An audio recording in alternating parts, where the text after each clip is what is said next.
welcome to our January webinar series. Here's to more in 2024. Today we will be having a presentation on the 8 dimensions of wellness by one of our supervising prevention consultants, Safa Basidiq. Safa, as I mentioned, is a supervising prevention consultant for NJ4S Union Hub. As a recent MSW graduate of Kane University, she has worked in community behavioral health with a focus on youth mental health. Safa grew up in Edison, New Jersey, where she found an interest in learning about different cultures and diverse populations. Most of her work has been involved in the personal growth and professional development of youth and young adults, promoting the pursuit of healthy, holistic lifestyles. Her favorite quote that she leaves everyone with is the words of Steve Jobs: "Don't educate your children to be rich, educate them to be happy. So when they grow up, they understand the value of things and not the price." Without further ado, here is our presenter, Safa Basidiq. Hello everyone, good afternoon. I'm so excited to be talking about this topic. I feel like this is one of those things that I immerse myself in. I kind of try to talk to everyone I can about this topic because I feel like it's a really important thing to talk about, especially considering, the day and age that we are in today. Post-COVID, even pre-COVID, that's kind of like when I really started to learn about this concept. Was right before COVID kind of, took off. And it really helps me kind of have a checks and balances for my own life, as well as, the people that I am around, the youth that I've been around. So I'm so excited to start. Throughout the presentation, I'm just gonna kind of try to, have you guys think about how to really implement this in my life, or how can I, try to educate the people around me and see how we can kind of work together just to have that total, outlook on keeping ourselves healthy and well. So let's get into it. So oftentimes we associate wellness with just the physical component of our bodies. For so long, people kind of correlate being well and healthy to having, a certain physique, or just being physically fit, maintaining a certain diet. But, sometimes we unknowingly neglect other components of our being, which include the mind and soul as well. So think to yourself, when it comes to the word wellness, what comes to mind? Is it being healthy? Is it taking your vitamins? Is it getting exercise? So think of that. I want to focus on this concept that brings all of these moving parts together. It's called the 8 dimensions of wellness. This concept, it recognizes that are 8 areas of your well-being. And to achieve optimal wellness, it's critical that we pour into each one of these 8 cups. So the Substance Abuse and Mental Health Service Administration, SAMHSA, specifies these 8 different focus areas for optimal health and well-being. So I like to think of wellness as the opposite of illness, right? So what do? You replace the I with we, okay? So what do you get? Wellness. With that being said, we're all involved in this process. So because when you tend to yourself, you can help tend to people around you. And, everyone's kind of involved in this process. So although there are 8 moving parts, they all do work hand in hand, right? So the 8 dimensions are interconnected. Lacking in one area definitely directly affects the other. And being in tune with one area will lead to improvements in other areas, right? So I kind of like to give this example. I'm a hairstylist, hypothetically speaking, I'm a hairstylist, right? I break my arm tomorrow, God forbid. I'll have to be out of work for some time, right? Now, that will leave my occupational wellness in ailment. Being out of work, maybe not collecting any type of compensation or wages, my financial wellness will be in deficit. Not making any money, being out of work, being hurt, that can cause effects in my mental health. I'll be suffering in my mental health. That will cause an ailment in my emotional wellness. And then my social wellness will be impacted because I'm probably isolating myself from others. I don't want to be around anyone. It's like kind of trickling down, right? So like emotionally, I'm not feeling good. Financially, I'm not doing well. Don't want to be around anyone. Maybe this is an exaggerated example, but it's a good example of how different aspects can come together. And if I'm not doing well in one area, it's going to impact the other. So the Global Wellness Institute, or GWI, they define it as the active pursuit of activities and choices, life choices rather, that lead to a state of holistic health. This is the idea that many elements of well-being encourages us to view ourselves as beings with many levels and layers, helping us to focus on treating our moving parts. And I'll go into detail as we continue. So I want to mention that wellness is multidimensional. It contains several elements that act independently or in unison to attribute to your well-being.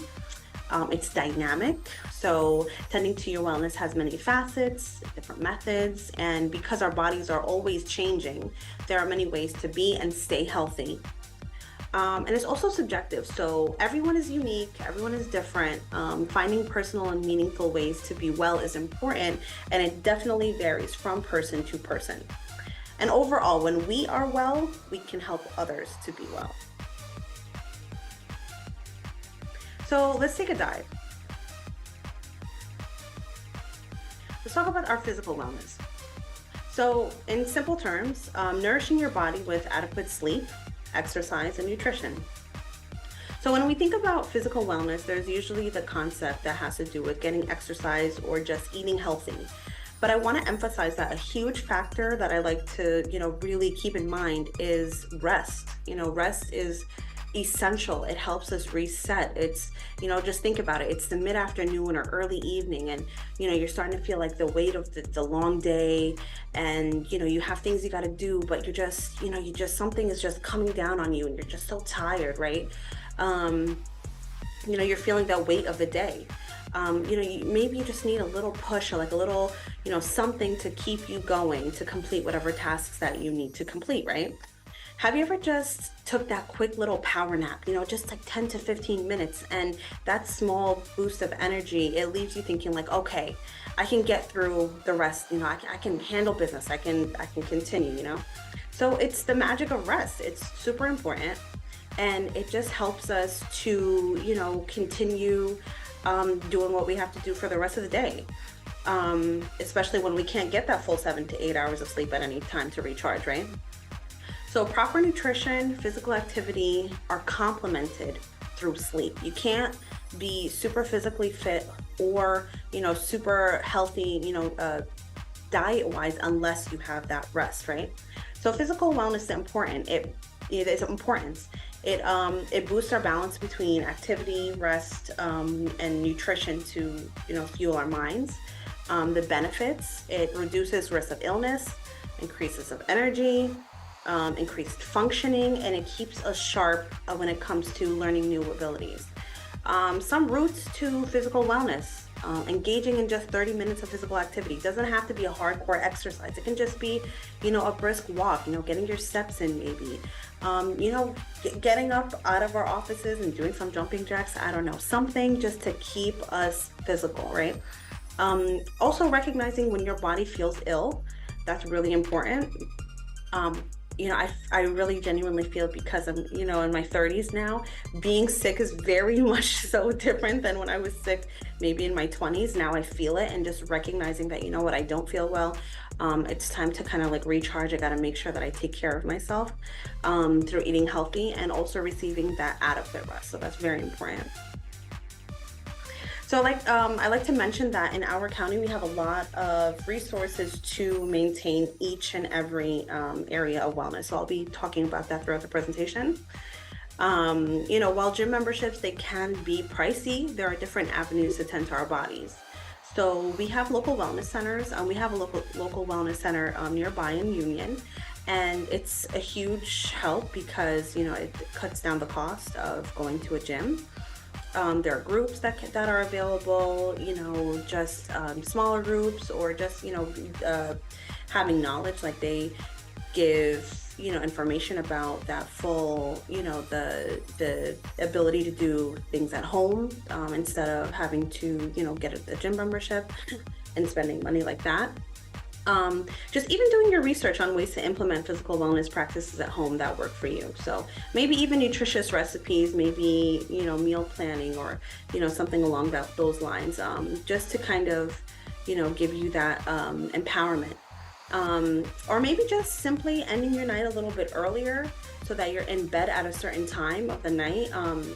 It's a very huge thing nowadays that we are in that scrolling era. So even I find myself sometimes just scrolling endlessly before bed, and that really does impair our ability to have adequate rest. So just putting away your phone, and your electronics, any type of distraction at nighttime, so that you can allow for your body to rest. That's really important.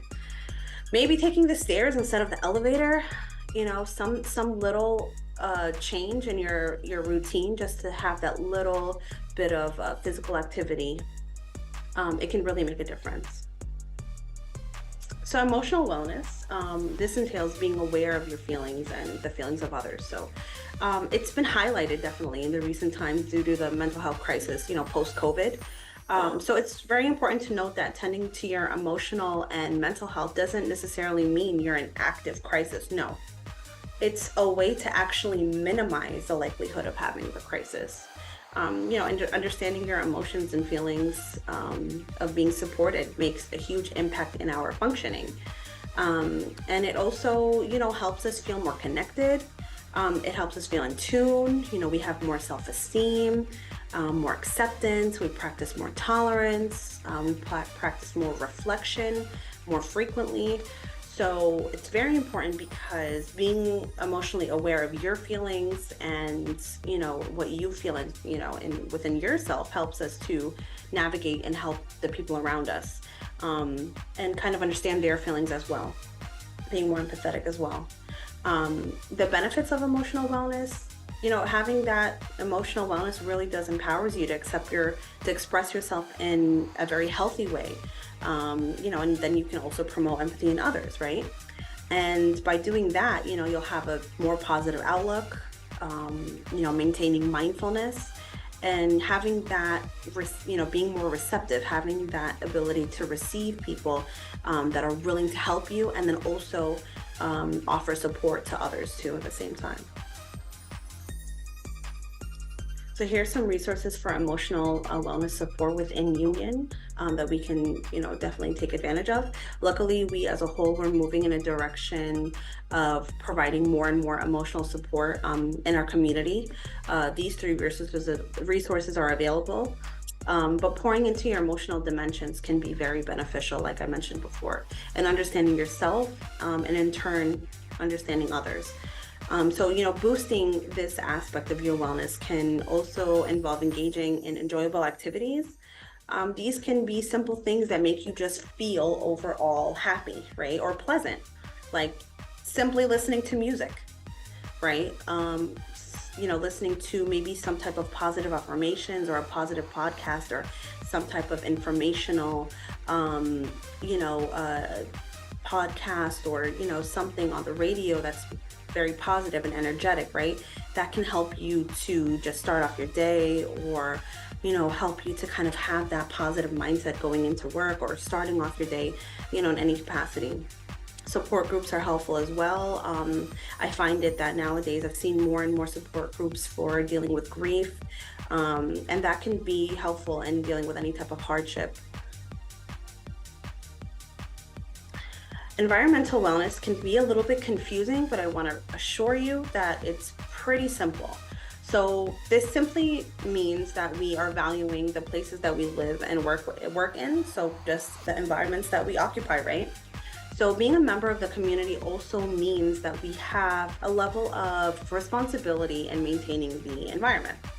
In addition, tending to your environmental wellness isn't just like recycling or conserving water, but it's really pouring into your environmental cup, including simply taking pride in whatever occupying environment that you're in, right? So that can be home, it can be school, it can be your workplace, or any other setting that you spend your time in, right? So making your home healthier, or ensuring that your workplace is in compliance, or just having a personal, maybe a nature and life balance, that can help you be more aware of the threats of your environment, right? Being cognizant of how your actions can impact your settings. That's really important. These are all methods of maintaining your environmental wellness. So it helps us to be a little bit more aware of the effects of the environment on us and how we in turn affect the environment. But it also promotes interaction with nature and the personal aspect, right? So we can do this by spending some time outdoors, hobbies that are in tune with what we like. And yes, recycling and conserving water. That's a part of it as well. So Union County has developed an initiative that's called the Sustainable Union County. And there's a trailside nature museum. It's the first of its kind in the whole entire state. So what I want to highlight about the center is that it is in Watchung, but it has many programs for all ages to experience nature in many ways. So for instance, they have a kids sensory exploration zone where they go into the forest and other type of natural settings, and they develop programs for them to enjoy, and they are free, which is wonderful. So Union County also oversees a network of parks and definitely recreation centers that promote learning about the environment in a healthy way. All right, so social wellness is very important because it's what connects us to each other, right? So these are our relationships and interactions with each other. Social interaction is super critical for us as human beings. We are created to socialize. So the long-term impacts of social isolation, I don't know why I messed up that word, but the social impacts of that, they manifest in our physical health, causing, some type of mental illness and also physical ailments. So when I teach kids about social wellness, I like to influence that it's not about having X amount of followers or X amount of friends, or you have X amount of likes on a picture. No, it has to do with attributing meaning to those relationships. So the nature of those relationships, are they healthy? Are they valuable? Is there richness? Is there substance? How do we communicate with others, right? How do they communicate with us? Connecting the dots between the people that we do interact with daily is important. And how are these interpersonal exchanges, how do they affect us? So the goal isn't to be a social butterfly, but to establish substantial relationships with others to feed our internal selves. So having healthy, supportive relationships is important, right? It helps us to prevent social isolation that can lead to illnesses. We saw that in the effects of COVID, right? After COVID, or during COVID and after COVID, we've seen a huge shift in how, youth and adults socialize. We lost that connection, and it's pretty much impacted us in different forms and fashions nowadays. The benefits is that it allows us to become more comfortable with ourselves in social settings, and it helps us to build meaningful interactions. How can we do that? Maybe you want to join a club or an organization that has some type of connection to what your interests are, maintaining your important relationships, and enhancing our communication skills. So, in addition to enhancing self-esteem and confidence, maintaining healthy socialization helps us learn more about ourselves and the world around us. Just by engaging in conversation, you can gain so much knowledge and information. clubs and organizations, like I mentioned before, they're great places to join. Volunteering can be a good way to meet people and participate in some type of community service. That also links you to the environmental wellness too. See, we're making that correlate, that connection, right? We're correlating the two. It can help with your emotional wellness. So you see, we're connecting the dots now, right? So did you know that maintaining a social support network can help you cope during stressful situations? Human interaction impacts our physical health and functioning, and strong social networks enhance self-esteem and boost our confidence. Now, let's do a little thinking. What are some ways that you personally tend to your wellness in these 4 different areas that we have discussed so far? So take a couple minutes, think about it, and then feel free to unmute your mic and share.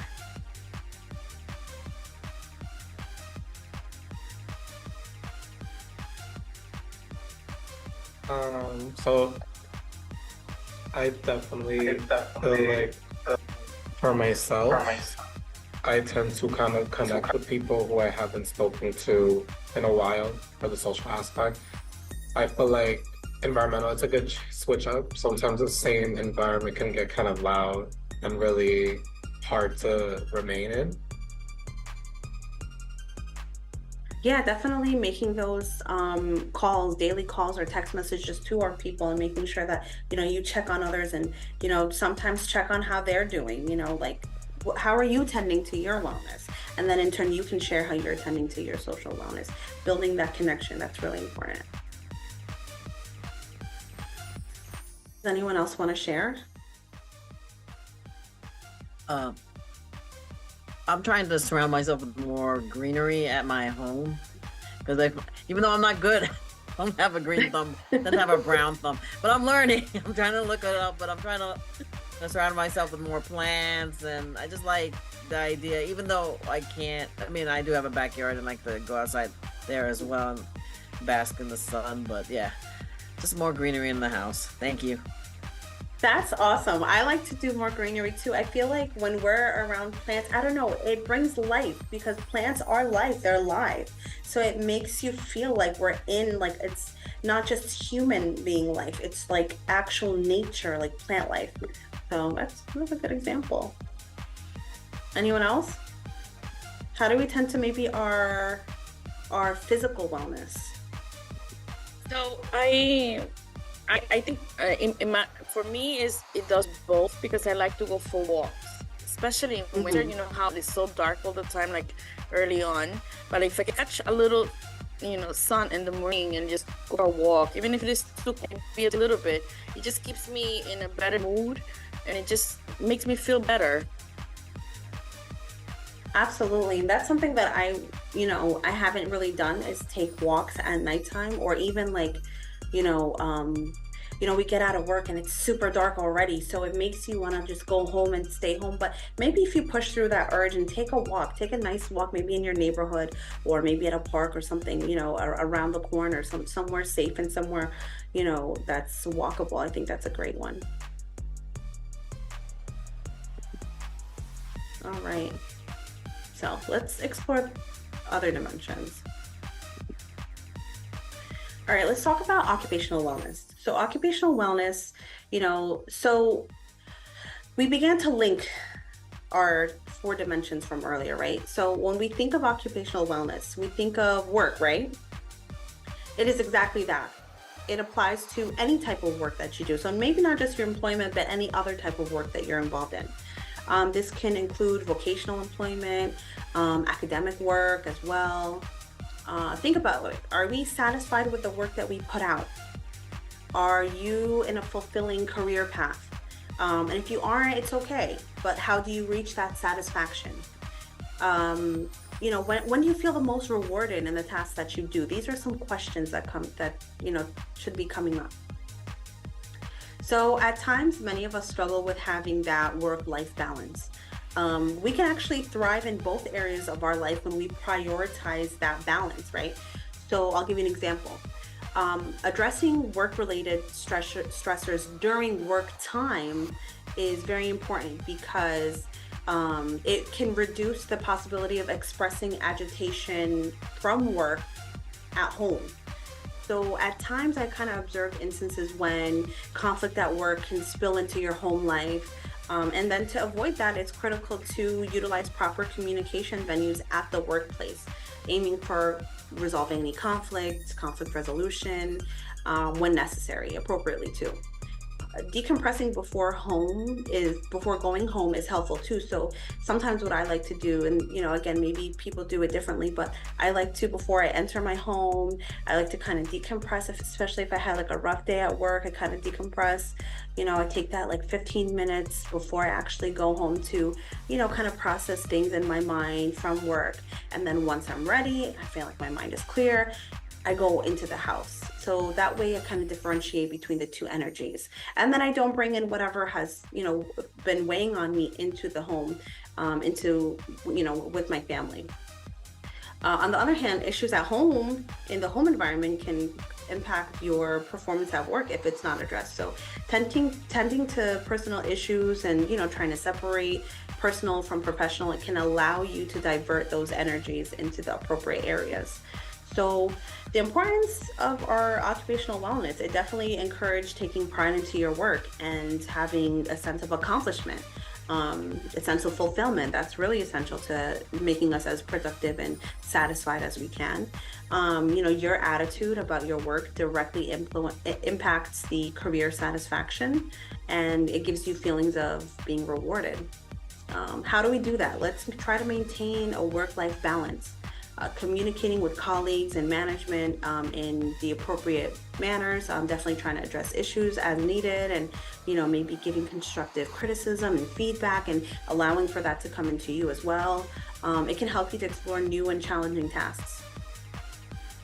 So we can all benefit from EAP or employee assistance programs that are available throughout the state. They're beneficial ways to access support in your areas. So employers should provide you with that resource upon employment. So you can definitely look into that. All right, spiritually, what does that mean? So some people kind of shy away from that word because, maybe you are not necessarily religious and you kind of connect being spiritual to religious. You don't necessarily have to view it in that form. If that does apply to you in that way, then that's great. If not, then that's okay as well. It's wonderful. It really does involve discovering your own personal values, beliefs, and morals. So volunteering, that can be positive and optimistic. Contributing to society, connecting with others, feeling a sense of belonging, practicing self-care. All these are examples of tending to your spiritual wellness. So, now in such a speedy and rushed society, we all, to a certain level, neglect our own self-care, and we sometimes can lose touch of our inner selves. Like I mentioned before, it's not necessarily being religious, but it definitely emphasizes the importance of finding purpose and knowing what really matters to you in life. It can also help us be more grounded, being in a more positive frame of mind, so that we can have morals and values to drive us, right? So, whatever your beliefs are, having a connection to a greater entity, whether it's a deity or nature or science or whatever that may look like to you, when you practice spirituality, you can kind of improve on your emotional and social wellness. So think about it, being grounded in spirituality, like being very connected to something, it helps us manage unfavorable outcomes. So having a positive outlook in turn helps us to be more social and connected to others in a more meaningful way, right? So allowing you to find purpose and meaning in your own life, nurturing your own spiritual self. The benefits, it helps us be connected and have a sense of balance in our daily lives, and it gives us a sense of appreciation for good experiences, and it helps us navigate through negative experiences. Finding something that's meaningful to you and getting to know yourself. That's a way that we can get in tune. Searching for relaxation methods that work for you specifically, and just having a sense of, being in tune with your own beliefs and being connected to something that can help tend to your spiritual wellness. These are some resources. So exploring your spiritual self isn't limited to going to a house of worship per se, but you can begin by meditating, deep breathing, journaling, joining a group with a cause that kind of like aligns with your own values. Many people that I know that participated in some type of charity event, or simple things like giving back, or like a donation drive, or some type of element of giving back or paying it forward. Maybe a food bank, or even just taking on some type of like supportive role, or just listening, being a listening ear to someone in need. Reflection, reading, and just really getting to know yourself. That can all attribute to maintaining your spiritual dimension. So by now we're all getting golden stars for lasting this long, okay? Because this presentation, it really is diving into so many different elements, right? So we especially get a golden star because this presentation is helping us tend to our intellectual wellness, okay? So it's giving us knowledge to fuel our brains, right? So it's having an inclination and desire to learn. There's so many ways of learning. We learn things that we haven't, that we don't know or haven't seen or haven't heard of every day, right? I don't know if you guys heard of this saying, but knowledge is power, or knowledge is light, right? Reading alone, it helps us be alert and bright, and you can gain so much information doing simple things like just reading articles, or reading about a topic that interests you, right? There's always something new to learn. So there's always a new skill to gain. And I like to tell people that education does not stop at school. Developing a new hobby, or seeing things from a different point of view, right? Probably learning about a different perspective on life that you haven't seen before. All these can kind of increase your intellectual ability. Not to mention, these activities enhance your verbal comprehension, your perceptual speed, your inductive and deductive reasoning, and just having that memory as well. And it can help you eliminate illnesses in the long run. So it encourages education and exploration, right? It keeps your mind stimulated and curious, right? And in turn, it helps us be more well-rounded and more knowledgeable. How can we do that? Let's find things that interest us, and things that kind of like set us to learn about maybe new topics, or new perceptions, right? Reading definitely can help, and just exploring new hobbies.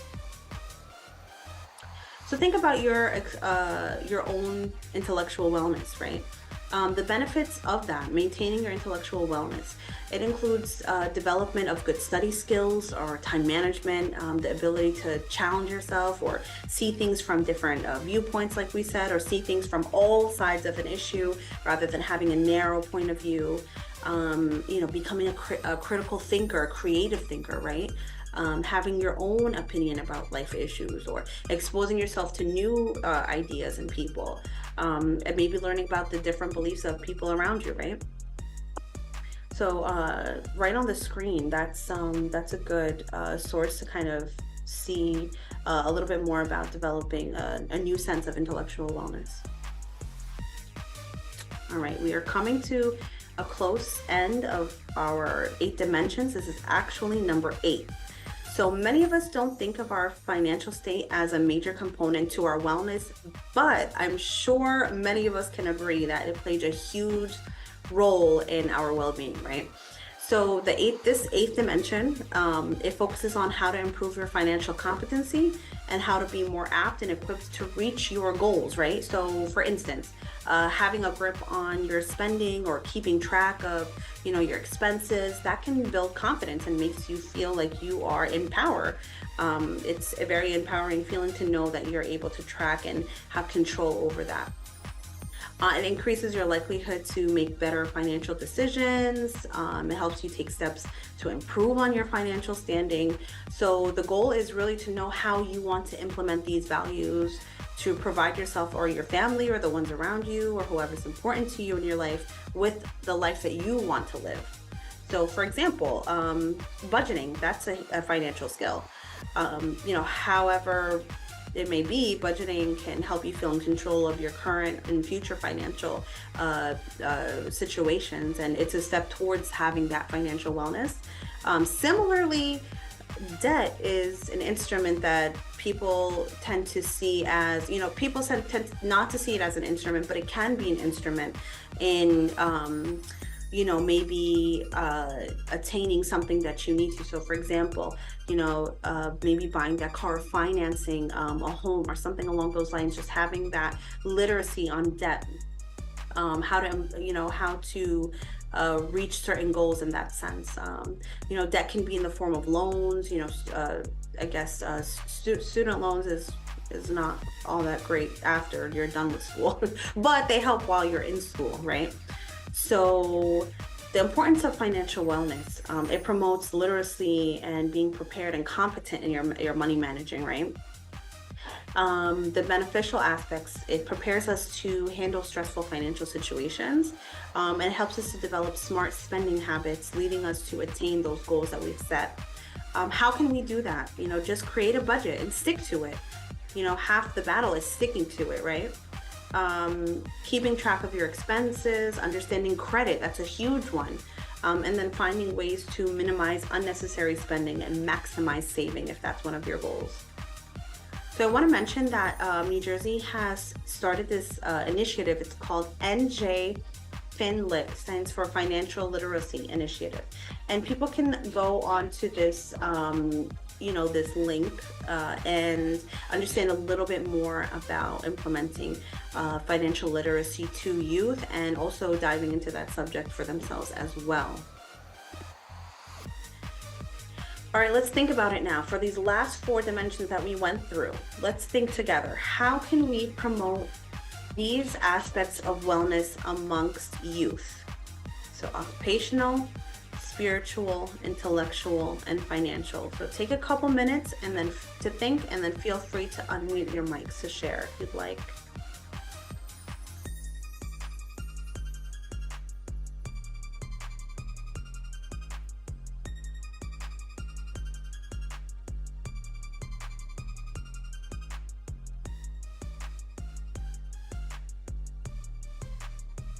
How do we promote these 4 areas of wellness in our youth?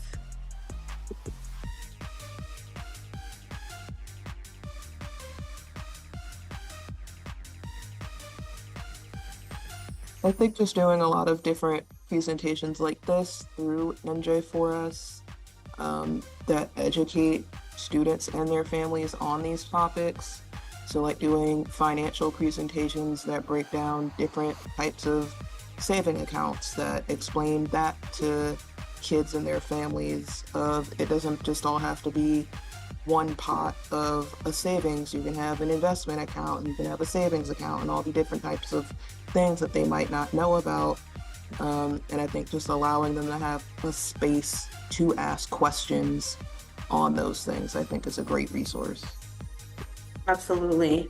I know a lot of students that I've been in contact with in the past that say, oh, I wish I learned about credit, or I learned about debt, or I learned about how to do the financial aid, the FAFSA form, so having that, that venue for them to learn about those different things that we have to all, learn about at some point. So definitely, you're right.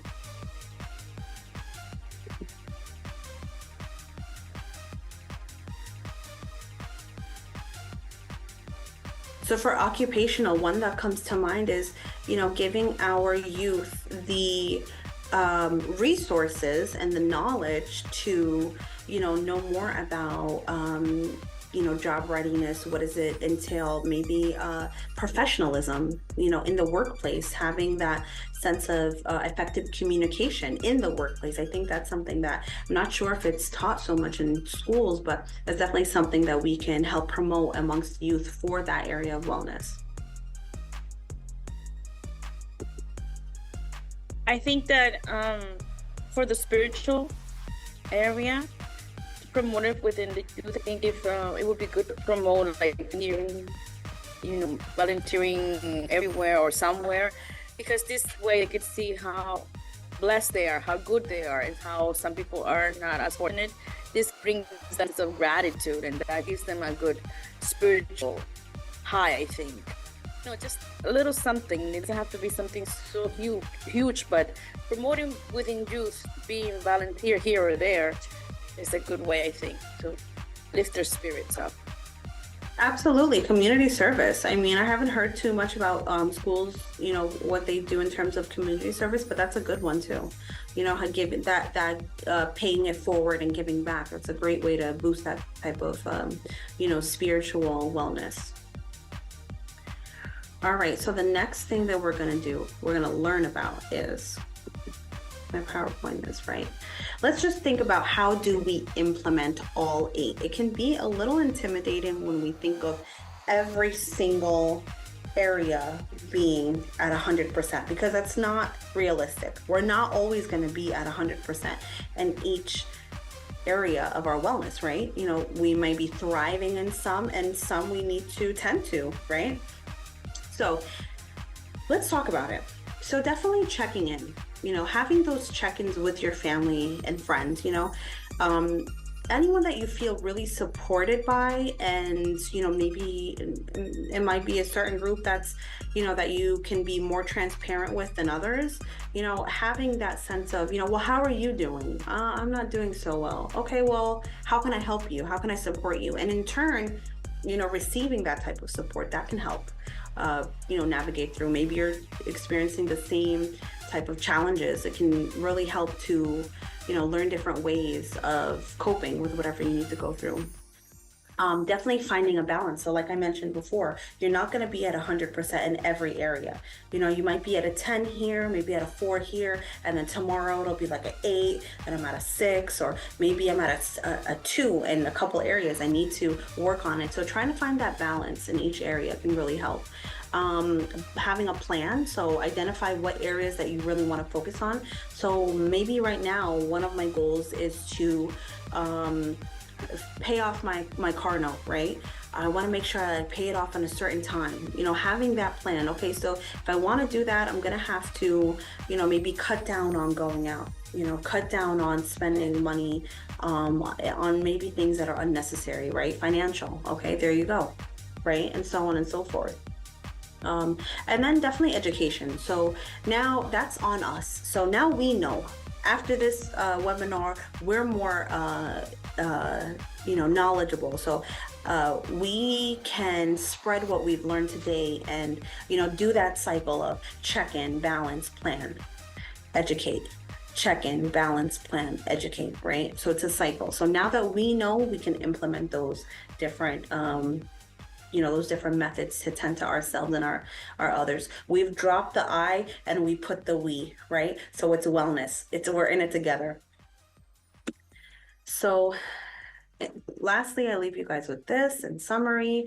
Being well doesn't have a single definition. It's very subjective. So, there's different ways to attain your wellness, right?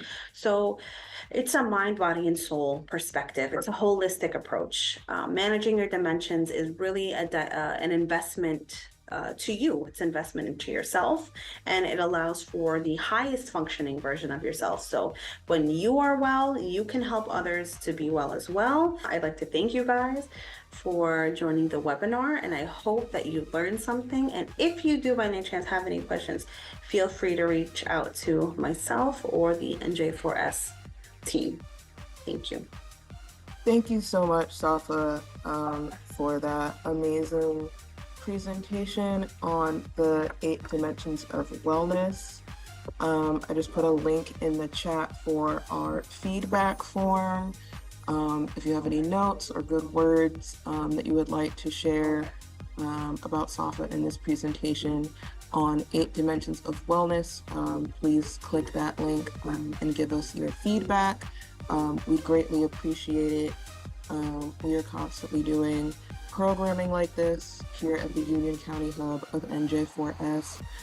So please go to nj4s.nj.gov to find a listing of the different programming that we have, and you'll also look at the programming of the other hubs throughout New Jersey, and you can keep an eye out on our social media at NJ4S Union on everything.